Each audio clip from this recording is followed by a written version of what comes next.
finally I've managed to mod the Bixler. Well, quite crazily. The stock weight is 650 grams. At the moment mine is just over a kilo. So it's pretty crazy. First thing that's pretty obvious is this. I've now got a plus 40 amp ESC. Started off with a 25. And that is because we've now got this dude here. It is a 2826-6 2200 kV motor. And I will tell you now, it's got some power. The spec sheets say it'll give you 960 grams of thrust.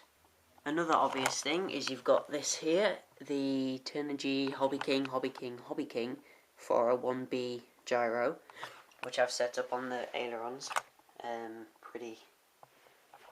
Pretty nice. It's the wires go in there, and it's on like some double-sided foamy tapey stuff that I've found no use for until now. It's quite good.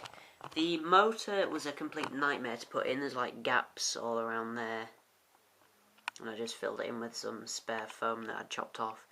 But the actual bolt pattern, it fits right onto the original mount, which you can see in there. It's just the original mount. It's got the same screws and everything, so that was reasonably easy. So then what you do is you open up the canopy, and this is where, you know, I kind of cleaned it up. Well,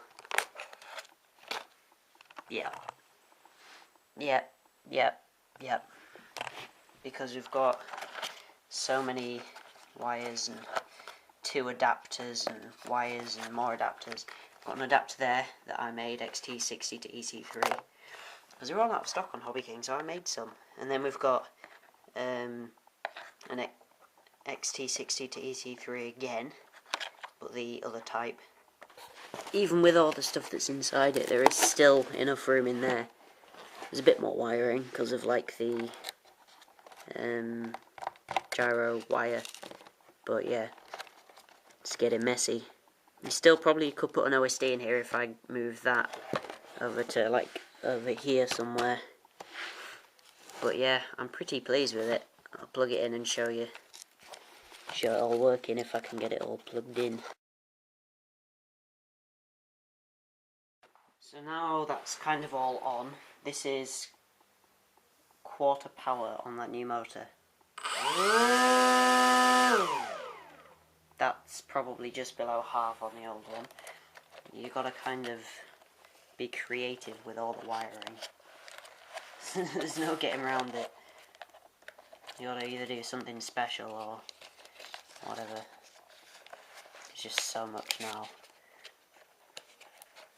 And then you make sure your FPV transmitter's in the right place. And then you move some of those wires and squish it down and get this that you really do need now. And now it ain't coming off. There we go. The only thing I've got to work out still is the rudder and the camera go opposite ways.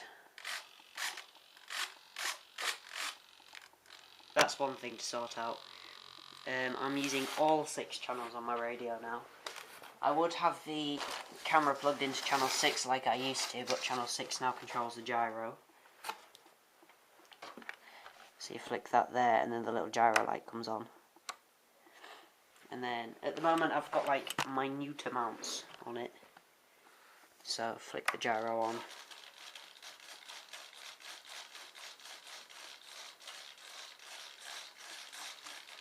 It works nicely. It wasn't working properly at first, but I think that's because I was calibrating it wrong. Because see, it does that, but I think that's because it wants to feel the motion, and it'll keep it. Now the servos have gone back to neutral, and it'll keep it wherever you point it, which is pretty cool. And then it'll only come back when you bring it back. And I was retarded and thought that was it working wrong, but it turns out that's actually it working properly. So it's pretty nice. I'm really pleased with it all. Came in a small box, less than a kilo for all of it, for 3 batteries because I got an 1800 as well to have the gyro. And yeah, here's half power. It wants to move. There was half power. It's ridiculous. I've not even dared put it on full. The only thing is, I heard someone say that these props are crazy vibrating, as Team Flyer, because he's used these before. Apparently, yeah, they are more flimsy. They're flimsy compared with APC, but it's a lot less than the old one I used to use. And if you can also see, there's tape on there. There's quite a bit of tape on there as well. That balanced it very well, actually. It now balances properly without using any CA or whatever. And I like how you don't have to use any proper screws or anything. You just tighten this collet here, then the back bit tightens itself, and it's really nice and stuff. But yeah, it's a very heavy plane, and yeah, it is probably going to fly forever now. There's only like 2 more things I'm going to do to it. I'm going to, well, 3 then. I'm going to get an APC prop, maybe once upon a time. I'm going to change that antenna to a clover leaf, alright then 4. Get a GoPro and get an OSD. Then this plane will be complete forever and ever. It's so goddamn heavy. I might also put a mix on the on like throttle to flap, so I get less gyro movement at higher speeds. So, you know. Well, anyway, there's my Bixler nicely modified and stuff. Happy Easter.